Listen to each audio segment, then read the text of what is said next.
So good afternoon. My name is Alfio Quarteroni. I'm the MOX director in Milano.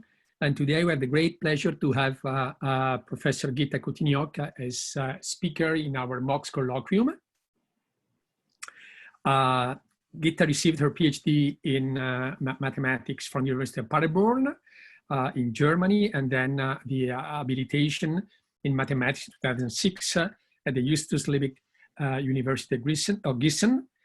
She is now holder of the prestigious Einstein Chair in the Institute of Mathematics at TU Berlin, the Technical University of Berlin, very well known. And she is also adjunct professor in machine learning at the University of Tromsø in Norway. Gitta has received many recognition for her work, many awards. I will just mention a few of them, otherwise the list will be too long. She gave the Noether lecture in 2013 in the OMG DMV Congress, and then the Hans Schneider ILAS lecture at IWOTA in 2016. She's member of a very prestigious academy, the Berlin-Brandenburg Academy of Sciences and Humanities, since 2017. She's SAM Fellow since 2019 and IEEE Senior Member since the same year, so 2019. Her research covers many different fields. She started as an applied harmonic analyst, and she has given a very substantial contribution in wavelet theory, in the compressive sensing, in the minimization of the L1 norm, in the time frequency analysis, and she's very much say on the forefront of the development of the frame theory, and more recently she's very involved in data science, deep learning, imaging science, and application to partial differential equations, to telecommunication, to medicine. She is also involved with the proof of the Cardizone-Singer conjecture, which is a conjecture that has to see with functional analysis conjecture has to see with say the proof of uniqueness of certain extension of linear functionals on C-star algebras. So as you see, the spectrum of her interest is really very broad, and Gitta is one of those people who can really go deep into the subject, into many different subjects actually, and leave a very significant trace and having a very significant impact. So we're very fortunate to have her today here with us. She will talk on deep learning. Deep learning meets parametric partial differential equations, and I think this has to see with developing reduced order models for multidimensional parameterized partial differential equations. So great pleasure to have you with us, and thank you very much. Yeah, thank you so much for the invitation, and also for the wonderful introduction. It's a great pleasure for me and a great honor for me to be here at this MOX Colloquium. So let me start sharing my screen. So I hope.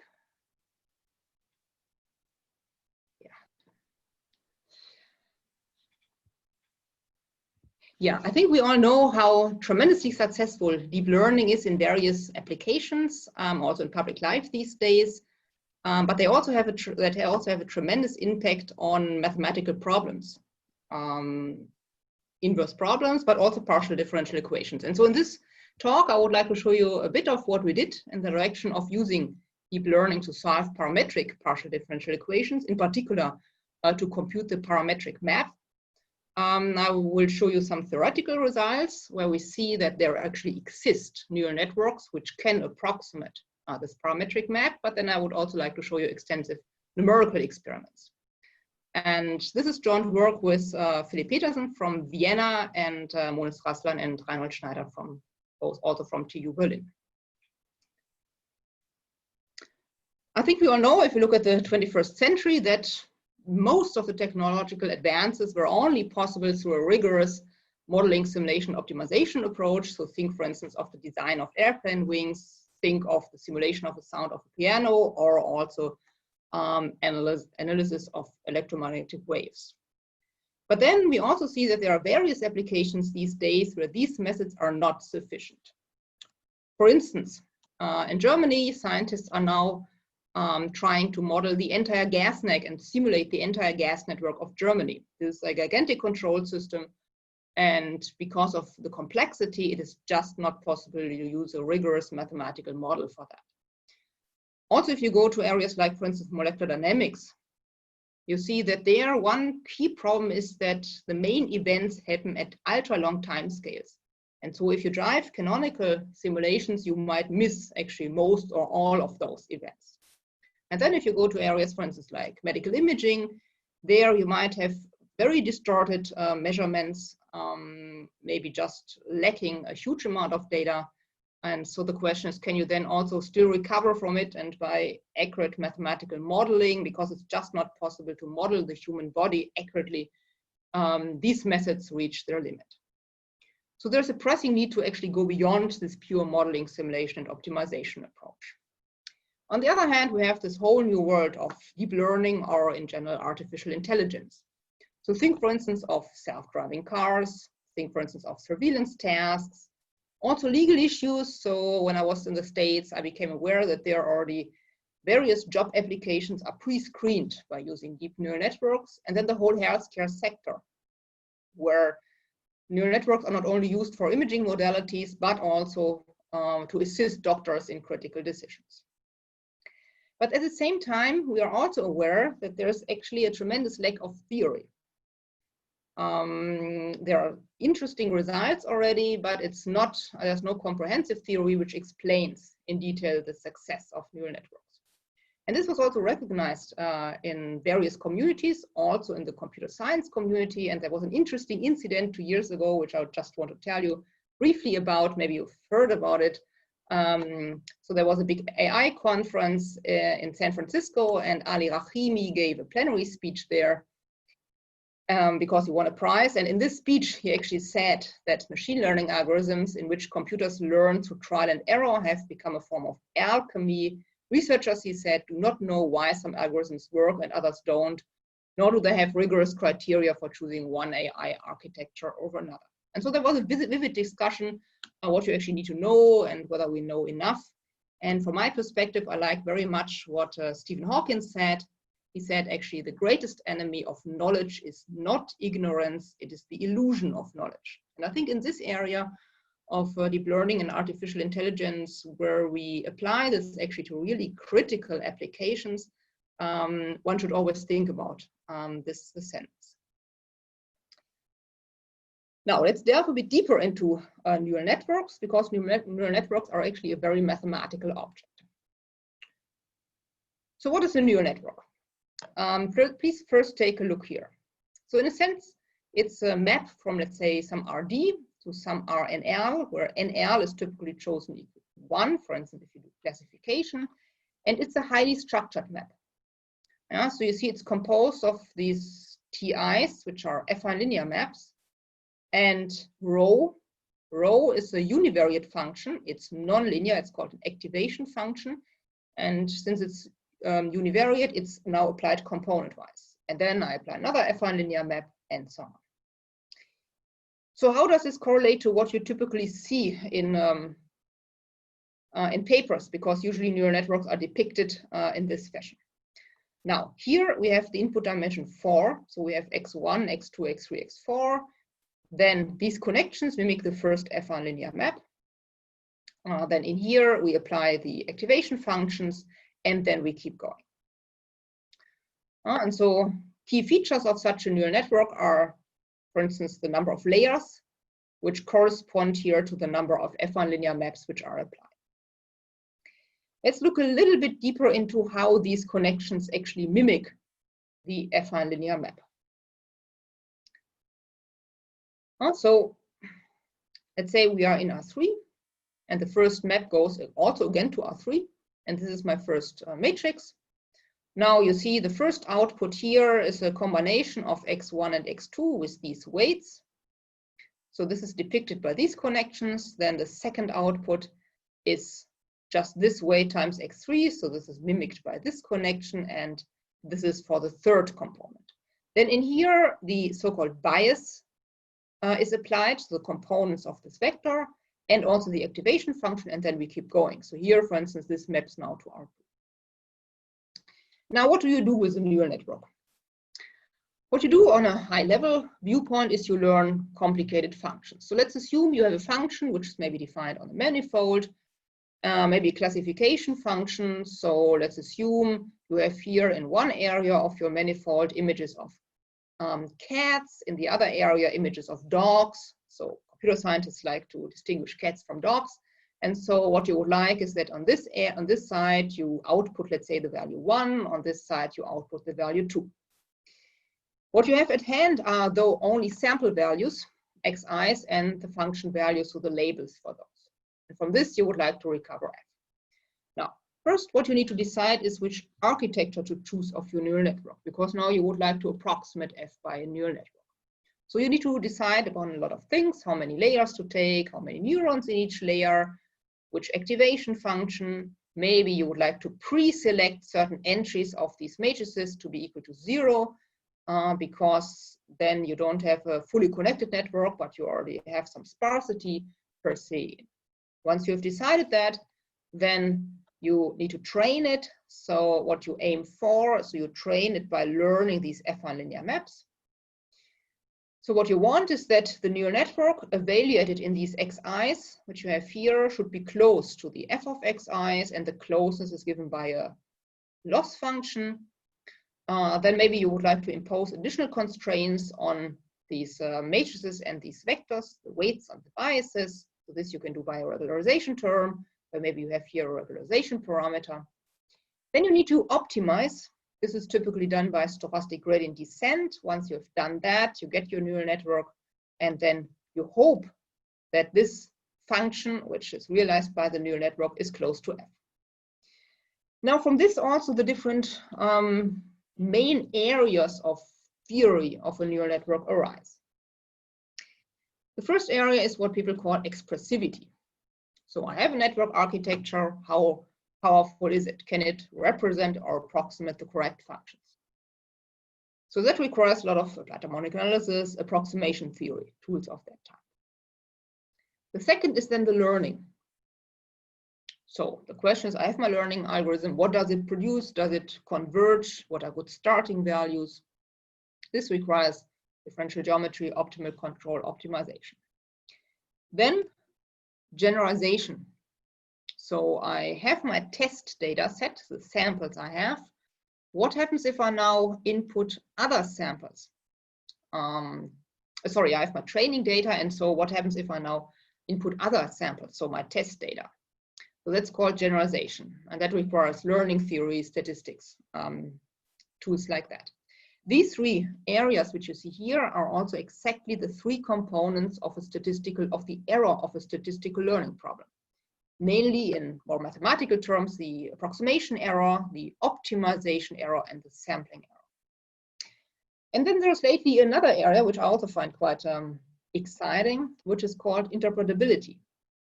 So that asks the question, I have a trained neural network, and now I would like to understand how it actually reaches decisions. So maybe it's just a black box for me right now, but I would like to know, for instance, which parts of my input data is responsible for a certain output. And so there goes a lot of information theory, uncertainty quantification. So these are, from my perspective, the main, let's say, theoretical direction, if we don't look at a specific application, which needs to be analyzed and hopefully at some point completely understood for neural networks. Now let's look at a bit more on the impact of deep learning on mathematics, namely on mathematical problems. The first impact was on the area of inverse problems, in particular in imaging. Yeah, so here, I mean, it's a long list of papers which is there right now. This is just a tiny glimpse, which I show you here. But you see, I mean, this is already fairly old. So it started 2010, 2011, when neural networks came up. Why were neural networks used, or why are neural networks used that heavily there? Well, I mean, because you don't have a rigorous, typically rigorous mathematical model for what an image is. And so therefore, this area is very accessible and by learning problems. Therefore, the area of partial differential equations was actually a bit slower to embrace this, because there you actually have a physical model, namely the partial differential equation. So you can ask, why do we actually need neural networks to solve this? But it turned out that actually, in particular in the high dimensional regime, neural networks are very effective. And so there's also now a long list of papers. And this is the area I will then delve into this talk. I would like to just show you first a tiny glimpse of this area of inverse problems, because there I think you see also some very general, let's say, directions, what we need to take care of when using neural networks. So I would like to just very briefly show you one application which we worked on, which was limited angle computed tomography. Computed tomography is you have a body and your measurements consists of taking lines through the body. So this gives you one slice of the sinogram, and then you rotate. So it's the radon transform, and from this you want to recover the inside of the body. This problem becomes really hard if you only have a certain angle, if you have your data only in a certain angle. So that means you don't have the complete sinogram, but you have a huge missing chunk. And so still from this very partial data you would like to recover. And so since you cannot typically model the inside of a human body that accurately, there was always a problem how to actually solve this problem. And the way we attacked it, and I think it's a general conceptual approach, is what we used model-based methods as far as they went. So we used here so-called sparse regularization methods using shearlets, which is like an extension of wavelets. And then we used the data-driven methods, so a neural network, only where it was really necessary and where the model-based methods cannot go any further. And then we combined both. So if you pursue such a strategy, you get results of this type. So if this is my original image, and let's assume I have a 60-degree missing angle, then if you just do a very normal reconstruction with what's called filtered back projection, this is what you get. Now, if you use a sophisticated model-based method, this is what you get. You see here this blurry part in here and here, because you have this missing angle where you don't have any measurements acquired. Then if you just use a neural network and forget everything about the physics, this is what you get. So you see it's already an improvement from here. But then if you combine both worlds in a sophisticated way, you see that you get a significantly better result. And so this conceptual approach we also used for other applications, for instance, a very classical application like edge detection, where we wanted to detect edges of an image and the direction of those, where the directions are color-coded. So you see a human would just recognize those edges. These are two model-based methods, and this is what we can do with a neural network, where we not only just use a neural network, but we use it in combination here with the shearlet transform. So in general, I think what one can see here is the best is not to throw everything overboard, what people did before, but to use and to optimally balance data-driven and model-based approaches. So to use the physical model as far as they go and only use a neural network for what you cannot do otherwise. And there are various combinations of how you can do that. Data simulation, you can solve the partial differential equation or simulate your data and then use the neural network on that simulated data to analyze structures and so on. Okay, so this was a very small glimpse also into inverse problems, and now I would like to enter the world of parametric PDEs. Yeah, I think we all know, I mean, parameter-dependent families of PDEs are all around us, arise in basically any branch of science and engineering. For instance, if you have a complex design problem, then you have the design parameters, which are then the parameters which guide this family of PDEs. Also inverse problems, optimization, uncertainty quantification, all those lead to parameter-dependent and parametric PDEs. The number of parameters can be either finite or infinite. In my talk, we will only look at the finite situation. And so we have, let's say, a differential operator. We have a parameter space, and we have parameters from this parameter space. The right-hand side of my PDE, let's say, also depends on the parameter, and the solution then also depends on the parameter. So one key problem is, given a parameter, compute the solution for that particular parameter. And to be, let's say, a bit more detailed, which hypothesis we take. So if we look at the variational formulation, so our Y, our parameter space will be always sitting in our P, where P is large, and it will be compact. It should be always a Hilbert space, so this By will be symmetric, universally coercive, uniformly continuous by linear form. The right-hand side will be uniformly bounded and also depending on the parameter, and the Uy will be always a solution. What we also assume is that if we just look at the solutions, that the solution manifold is compact. And so this then also leads to the fact that in some sense we can later on beat or circumvent the curse of dimensionality, because these solutions only live on, let's say, a lower dimensional object. Okay, so computing one Uy might not be that difficult, but it becomes a real challenge if we need to do it multiple times. And this is what's called the multi-query situation, where, for instance, we would like to do design optimization. So we have our design parameters and we change it, and each time we need to solve the PDE. So we need to solve it multiple times. And so that's where then also the curse of dimensionality hits, because that computational cost is then often too high, so often then also exponential in P. Now, and so the question is, how can you circumvent this? Now let's start slowly, and let's first look at how we actually solve this. Certainly we don't solve the PDE in the continuous situation. We need to discretize, so that's so-called high-fidelity discretization, and we choose or we denote the space, the high-fidelity space, by UH. The dimension will be always capital D. And so on this finite dimensional space, we can now solve the PDE.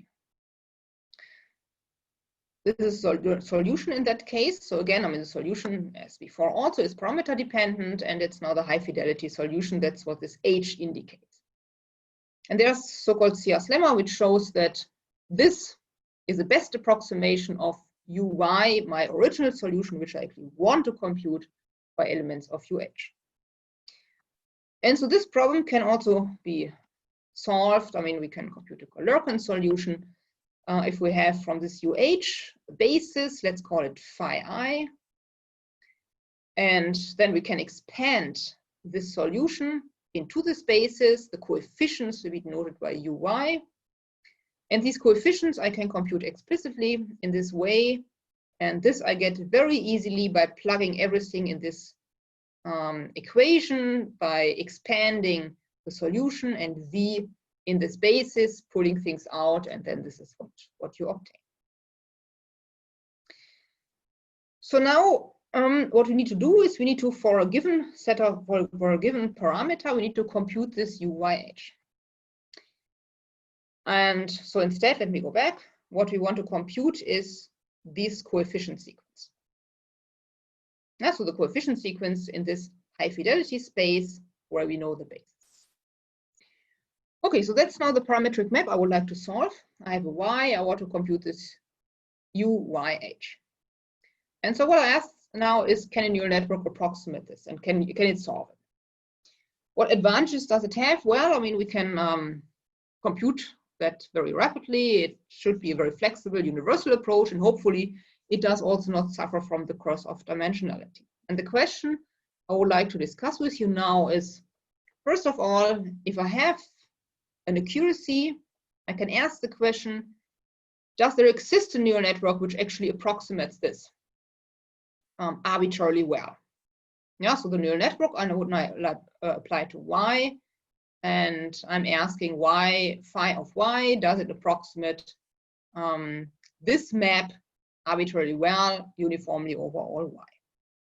And then certainly I need to also ask the question, how does the complexity of this neural network now depend on these parameters? In particular, the dimension of the high fidelity space and also the dimension of the parameter set.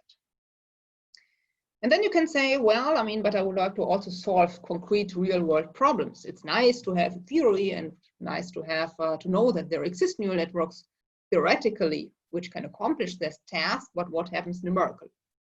And so this we will also discuss how do neural networks perform numerically on this task, and in particular, how does the numerics relate to what we get here from this, let's say, more approximation theoretic approach.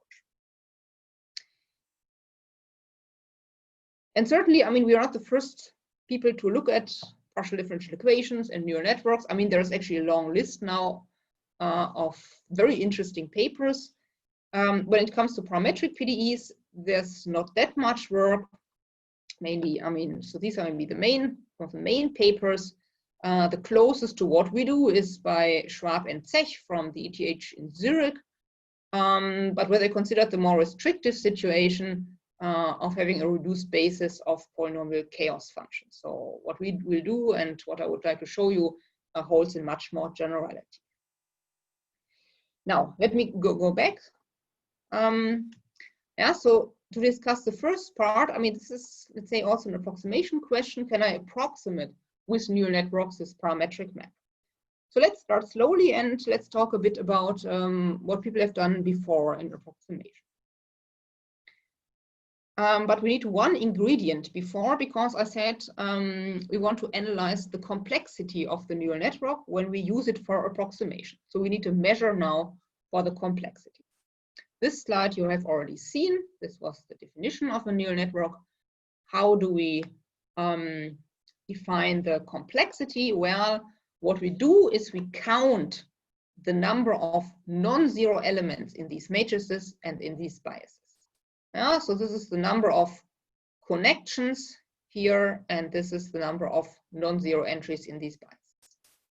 That's my measure for complexity. Okay, so that's denoted by W. So W of phi is always now the complexity in terms of counting the number of parameters of the neural network.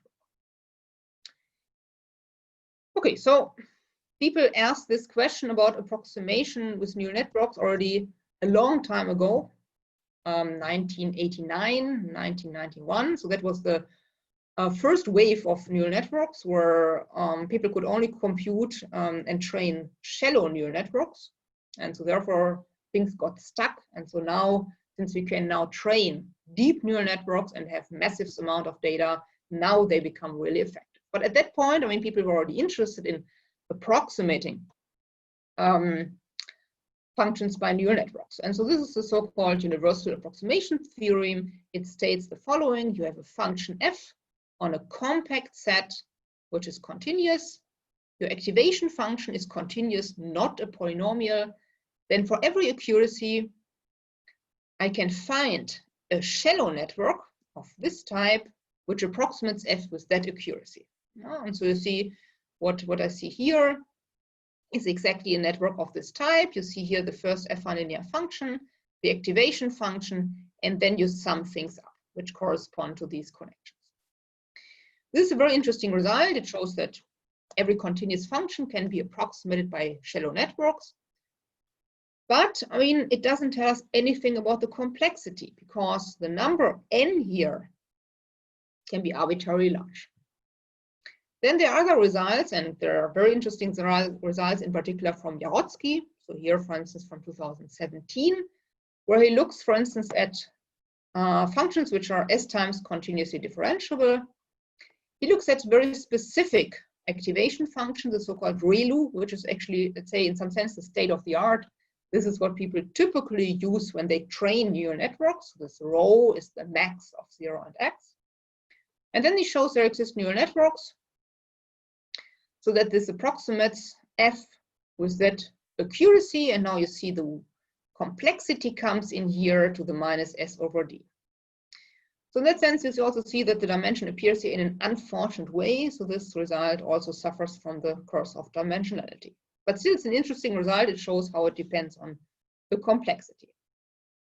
Now, this result is not optimal, so there's also room for improvement. And one might also wonder in general, you see here we took continuous functions, then we took S times continuous differentiable functions. What are actually good functions for a neural network to approximate? And there we have some work where we introduce function spaces which are maybe a bit more natural for analyzing neural networks. But then to get optimal results, you need a lower bound. So you need to know what is the lower bound for what you can actually achieve. And so these lower bounds typically require additional assumptions.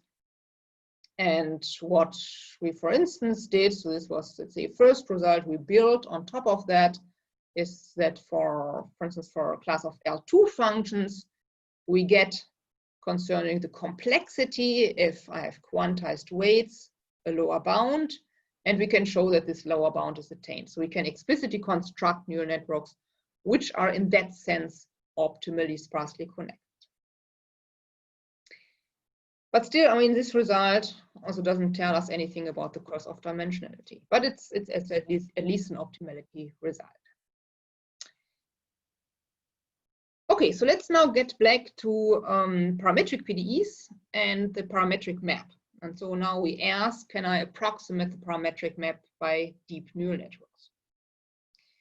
And so then, I mean, what is of concern for me is also, as we saw just in these results, the complexity of the neural network. So this is, again, almost the same slide you already saw. This is our task. We would like to approximate this parametric map. And we will now look at a specific class of neural networks, namely ReLU neural networks. So our activation function from now on will be always ReLU.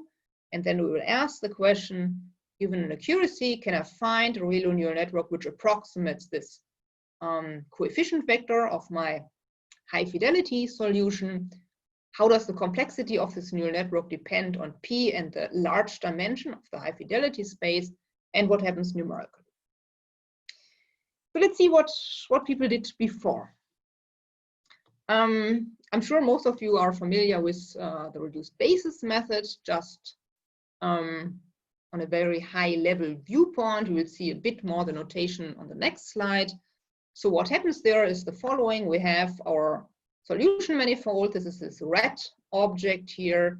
Then if we discretize, so we go to the high fidelity discretization, we get these solutions, so we make a small error here. And then the idea is to offline, so that's a slow process, compute so-called snapshots. So for certain parameter values, y1, y2, and so on, we compute explicitly the solution. And in an online phase, this allows us then to compute solutions, let's say, in between in a faster way.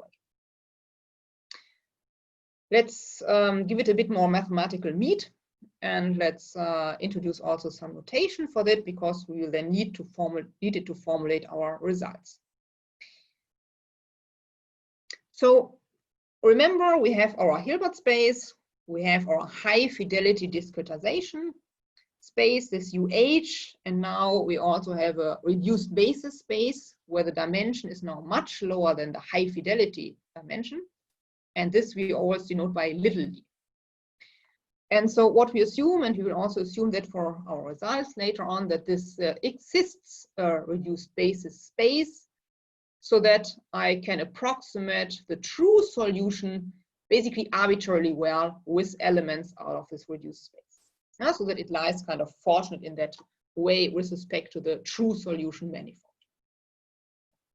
And so the optimality, I mean, there are extensive results using Kolmogorov endwidths. I mean, how the complexity looks like for these spaces when they exist.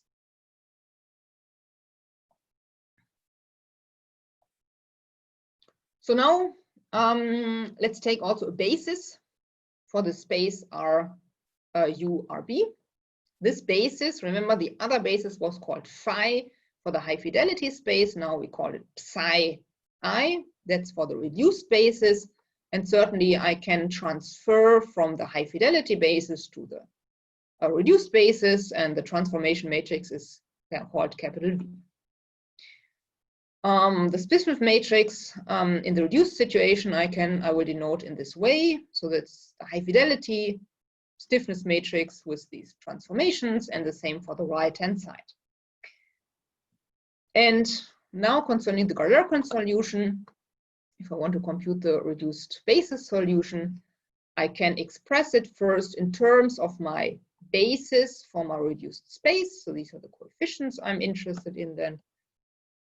I can express this phi I again by the high fidelity solution, the high fidelity basis. So that gives me here phi j and this transformation matrix.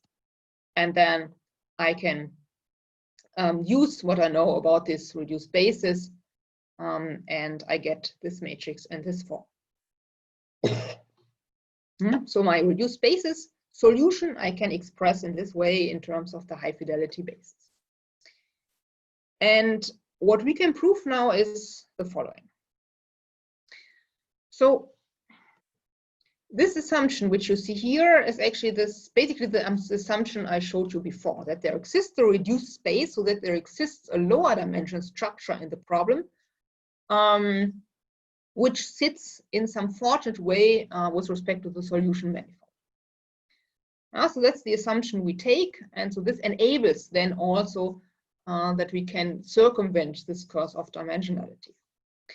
In addition, what we assume is that for the stiffness matrix of the reduced basis, so basically the forward operator, and for the right-hand side, I can approximate with real neural networks of a certain size. And there are various examples where this can be achieved. And if that's true, then we can show that the solution in the high fidelity solution can be approximated by neural networks, by a neural network, by a real neural network, up to an arbitrary epsilon for every y.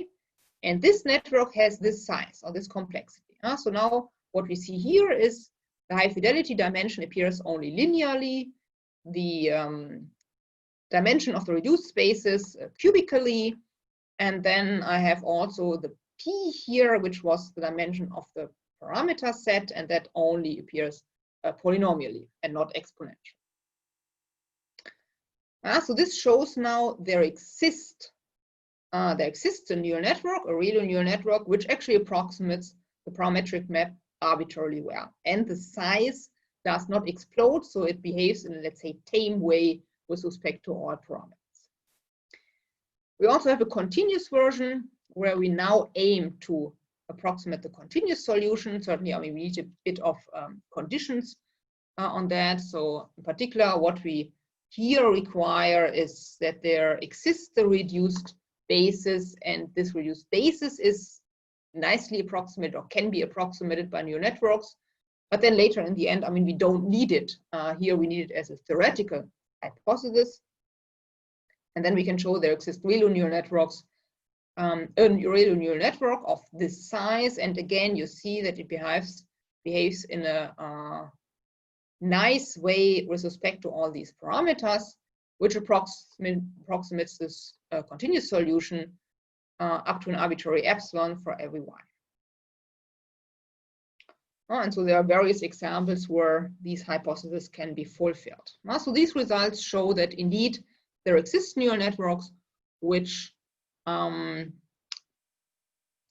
circumvent, in this sense, the curse of dimensionality, and which approximates parametric maps arbitrarily well. Let me briefly tell you maybe the main ideas of the proof, and then I would like to come more also to the numerics. The main idea and the main task in the proof, if we go back, let me go back,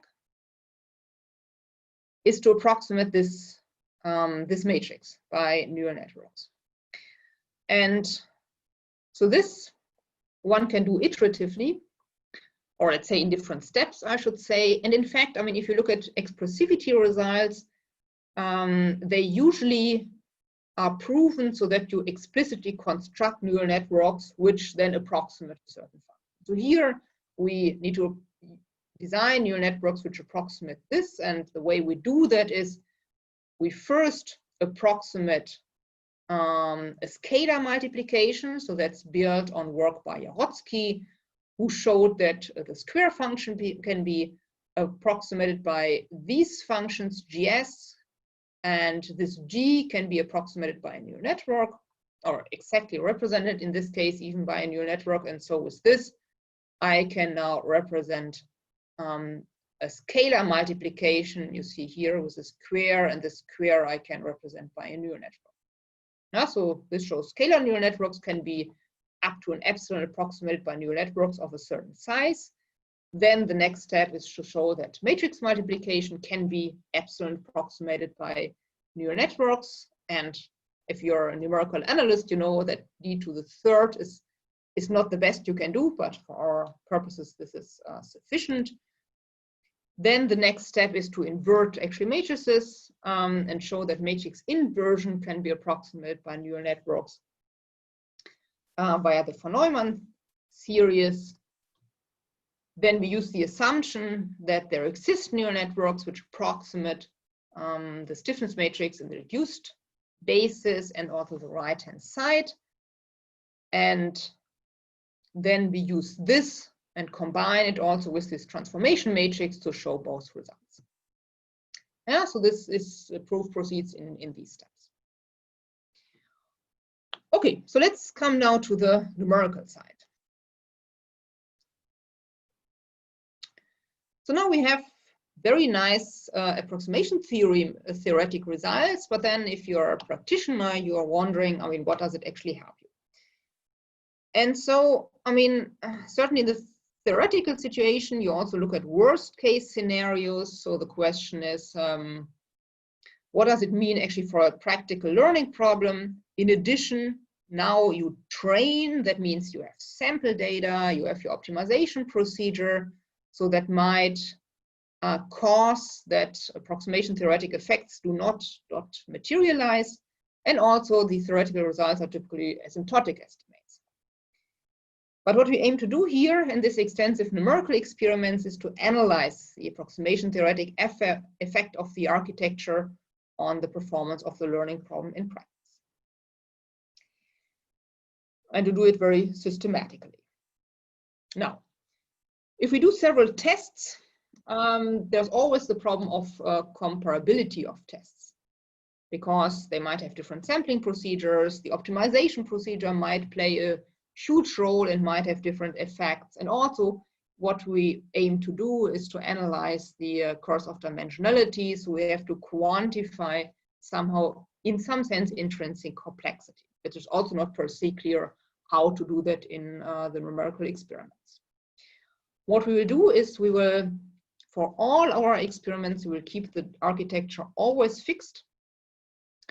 We will analyze the convergence behavior always as posteriori. We will aim to be independent on sample generation. What we do for this is we run various experiments and then average over those. And then concerning the intrinsic complexity, what we have is we have various different test scenarios, which are in some sense semi-ordered to see how things scale with different parameters. And our hypothesis, and what we aim also to test in these numerical experiments, is does the performance suffer from the cross of dimensionality? How sensitive is the performance on the parameterization? And what happens also in the case of non-affinely parameterized problems, because these are seemingly more difficult. And again, I mean, we are not the first to do numerical experiments with parametric PDEs or aim to study the relation of approximation theoretic findings in practice. So these are the main results for deep learning for parametric PDEs. But these are typically in a very specific situation and do not aim, as we see here, to drive extensive experiments to test about how, let's say, approximation theoretic results appear and show up in the numerical experiments. These study questions of this type, but they are not focused on parametric PDEs, but on other situations.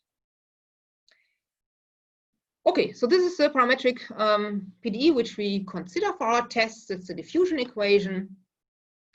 The right-hand side is an L2 function. We have AY, so this is our diffusion coefficient. It depends on a parameter Y, and the parameter set is a subset of RP. So P is that dimension. And for this, what we will do in our experiments is we will look at various settings of different parameterizations. What will vary is, as I said, the type of parameterizations. We will look at different scenarios. We will vary the dimension of the parameter space and also the complexity of hyperparameters, which is also related to which parameterization we choose here, and then there are hyperparameters in those. So let's be a bit more detailed. This is copied from the previous slide. So now our A is in, let's say, capital A, which consists of these AY. So Y is again, capital Y is again the parameter set. And so this is the right-hand side. Now for affine parameterization, we look at this scenario. So the Y is now a vector in RP. And my parameterization takes this form, depending also on these functions AI. And we look at different scenarios. We look at trigonometric polynomials, what's called chessboard partition. We will see it in a bit more detail in a moment. And also so-called cookies with fixed radii. Then in the non-affine situation, we look at those with variable radii and also so-called clipped polynomials. This is our setup. Our finite animal space consists of a grid of 101 times 101 equidistant grid points. We use a fixed neural network always with 11 layers. Here we have the input dimension. This is the output dimension. We have always a fixed activation function, a so-called leaky ReLU. We train on 20,000 IRD parameter samples. The network in the training will be always initialized with a normal distribution. The loss function is a relative error on the finite element discretization. The optimization is batch gradient descent, and concerning the dimension P, there we vary the dimension up to 91. This is the first scenario. We have trigonometric polynomials, which you see here. And these are these AIs. And what you see in the numerical experiments, so here this is the parameter dimension P from the, so this is this, from the parameter space. This is the mean relative test error. And what you see, so the sigma here is appears in here, the degree. You see it depends linearly on P in all those cases. So it doesn't scale exponentially or so, but it behaves in a tame manner. If you make it maybe a bit more difficult, we use this chessboard partition, which is defined in this way. So these are characteristic functions here. Then again, we look at the parameter dimension versus the mean relative test error. And again, you see a linear relation, independent in some sense on mu. Only the slope is then dependent on mu. And what you see here also is how the convergence behave of the neural network. And also there you see that it behaves actually very nicely. So these are the different epochs for training. This is the mean relative error. And you see, I mean, it converges very nicely in all those cases for mu, even in the hard ones and also for large dimensions. Then if you go to the non-affine situation, for instance, cookies with variable radii, this is the definition. You see again here P and the mean relative test error. This is for fixed cookies and this is for variable ones. And again, you see, I mean, it doesn't scale by no means exponential or anything in this case. I mean, it behaves actually very nicely with respect to P. And also in a, let's say, quite difficult case for large dimension And also for a very small mu, the network converges very nicely and very smoothly. Okay, so let's see and compare to our hypothesis. So the first was the performance does not suffer from the cross of dimensionality, as also the theory shows. This is actually true. The second was it's very sensitive to parameterization. That's also true. I mean, there are strong differences, as we saw in the performance, and maybe not surprisingly, if you have more complex parameterized sets, they give a higher error, whereas if you have something simpler, then you get a smaller error of that type. So in that sense, I mean, one can state with some confidence that what we saw about the approximation theoretic intrinsic dimension, this is a main factor for determining hardness of the deep learning approach. And learning is also efficient also in the non-affine parameterized situation. So there was actually no fundamental difference in the performance using neural networks. And so let me conclude. I hope I showed you that neural networks actually are an impressive method for solving mathematical methods. Inverse problems, we saw very small examples or just very few examples, and then also in the PDE situation. On the theoretical side, there is a lot to do. If we just look at pure neural networks, we have this areas of expressivity, learning, generalization, and explainability to solve. And then when it comes to, let's say, concrete mathematical problems where we aim to use these methods, for instance, by parametric PDEs, where one key problem is this cross of dimensionality, there I showed you a theoretical analysis where we derived upper bounds on the complexity of real neural networks to approximate parametric maps, and it behaves in a tame way depending on the parameters. And I also showed you a comprehensive numerical study where we saw that neural networks, and it was always the same fixed architecture, behave in that way as we would actually expect from the theory. And the convergence also very smoothly, and the performance does not suffer from the cross of dimensionality, so it behaves in a, let's say, good way only polynomially depending on P. And with this, I would like to conclude, and thank you very much for your attention.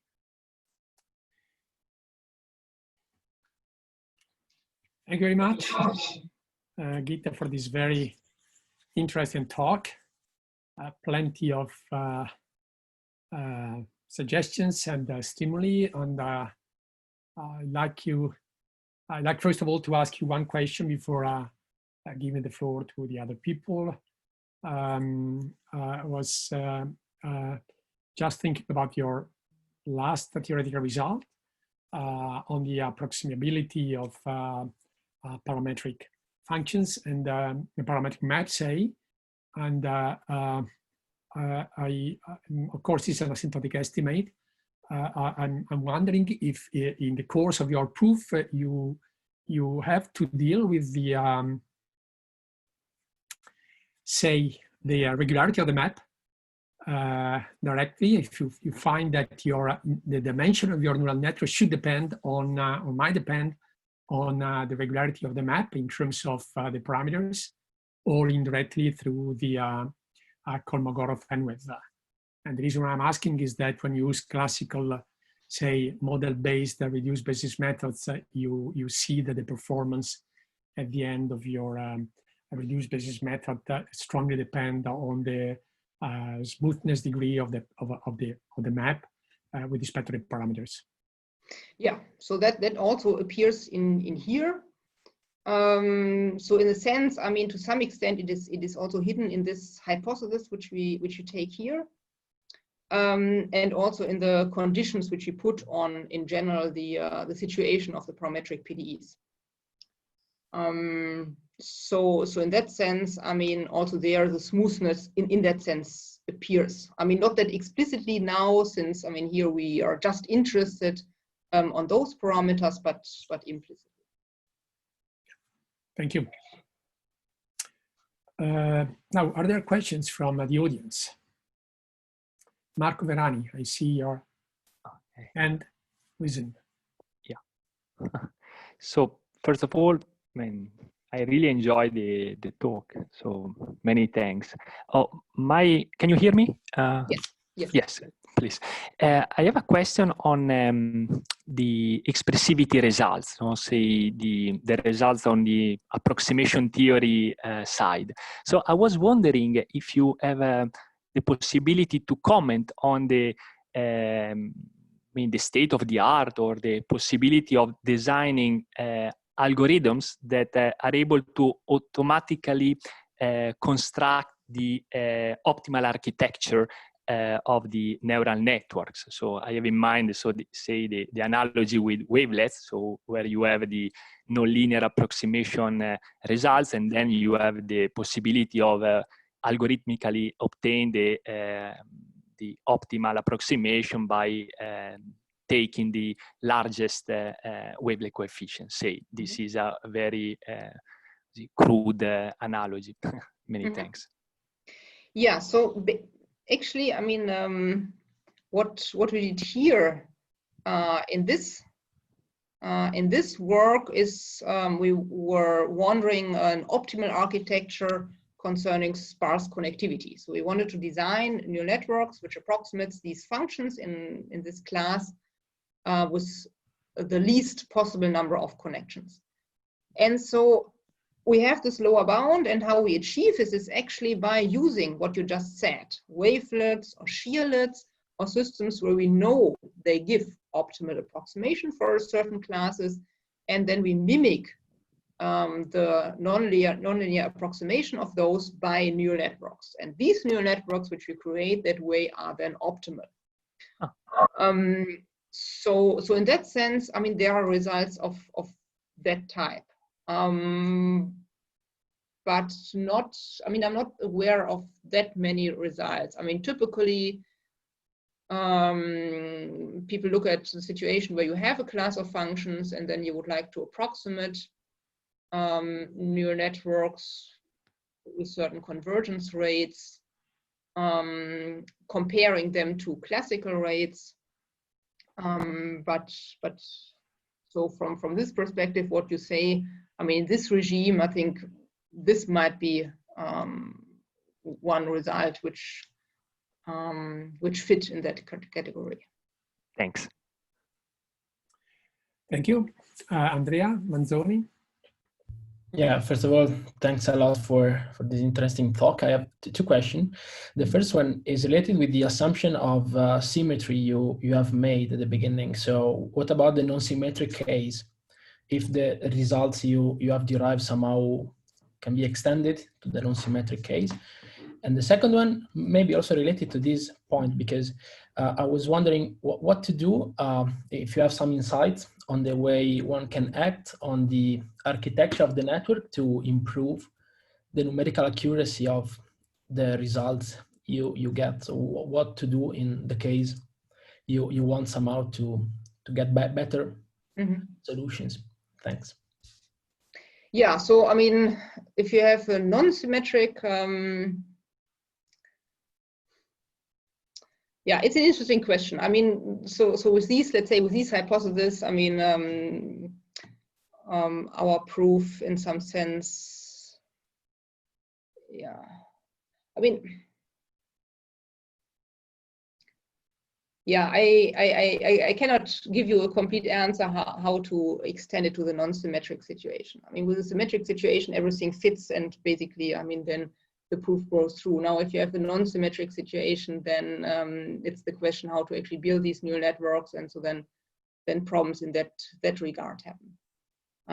Also, I mean, another question is, I mean, if you, let's say, are in the nonlinear situation, which is then a completely different world.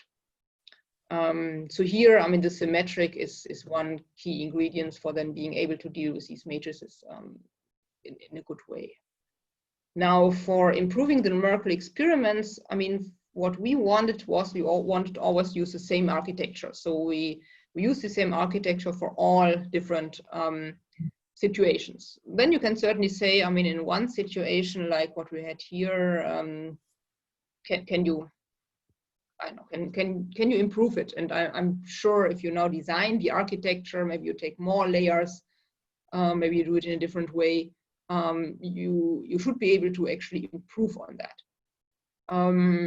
But our thoughts were to use the same architecture which behaves well here. Maybe it's not the optimal architecture, but it shows what we actually aim to show, that, for instance, the dimension P doesn't really hit you that hard, and the neural network can circumvent in that sense the curse of dimensionality. But you're right, I mean, one can certainly optimize a lot here in addition to that. But that was not our objective to get the best neural network. Our objective was to analyze whether these approximation theoretic results which we have, whether you can actually validate them also in numerical experiments. Thanks a lot. Thank you. So I see Stefano Pagani. Yes, so thanks again for the talk. And I have a question about the example that you have shown about the inverse problem with tomography. And you have said that in the end that the best way is to balance in some sense the two approaches. And my question is what could be, let's say, a recipe, and the second is also how to in some sense deal with the fact that when you have a model you have a representation of reality which has of course some model error, and so if there are ways to let's say take into account the fact that you have only a representation and you have some error that you have to consider when solving your inverse problem. Mm-hmm. Could you maybe repeat, sorry, the first question, because there was something in the connection? The first question is, it is about how to balance the information from data with the information from the model, from the PDE model. I see. Okay, so the way, I mean, we set up this algorithm is we first just solve with sparse regularization using shearlets. So this gave us this result. What we then do is we actually use another shearlet transform, and using this shearlet transform allows us to distinguish between parts of the image where you have precise information, where you don't need to modify anything anymore, and other parts which are, let's say, not accurately recovered. And on these then we train a neural network to improve only those.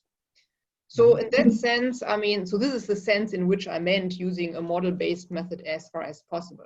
So we did the best we could in a sense, and then we analyzed this image to see which parts are already precisely recovered and only touch those parts in shearlet domain actually where we know that there was missing data, and then we train a neural network. Okay. Thank you. There's a question from Luca Formaggia. Hi, thank you first of all for this very nice talk. I have just a question about the size of the training set, because as far as I understood, every instance in your training set is a solution of your finite element or whatever high-fidelity method you're using. So it can be rather costly. So do you have an idea of how many training instances you need to get a reasonable result? How many training? What do you need? Sorry, the size of the training set. If you have okay. some analysis on the size of the training set necessary to get a reasonable solution. Yeah, so for instance, here in our numerical experiments, we used 20,000 IID parameter samples. So we have such a finite element space, 10,201 points, and this is the training set we used for all experiments.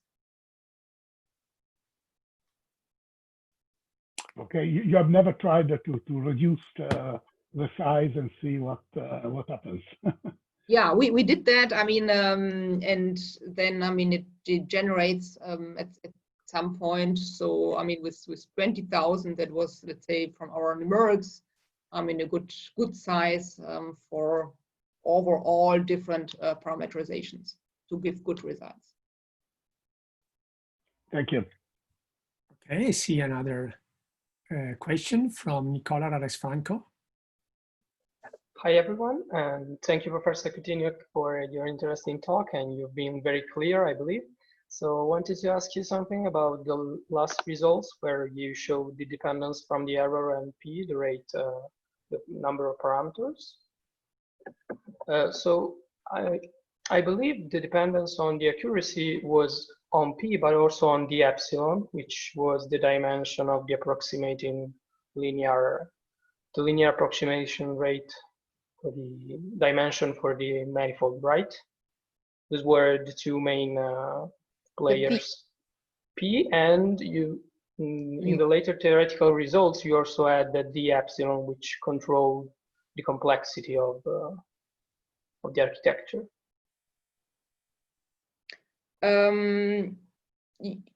Are you talking, sorry, are you talking about the numerical experiments or the theoretical results? Yeah, it's linked, but can you go back at the results where we have the approximation where you have I see, yeah. Also, yes. Okay, right there. Okay, so here I see a dependence on both P and the epsilon. So I would expect problems that are far more nonlinear to, I mean, you should use more complex networks. This is what I get from this type of result.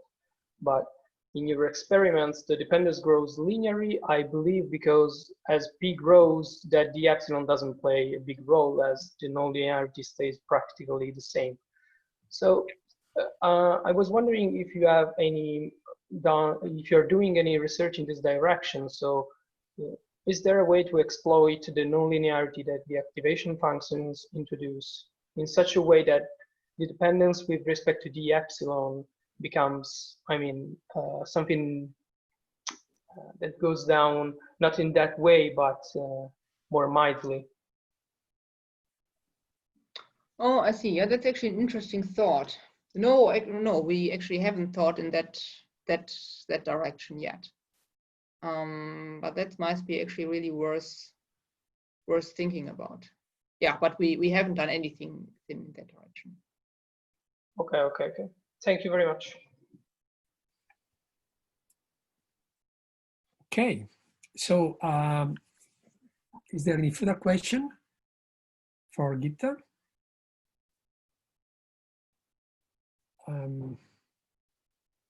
Apparently this is not the case.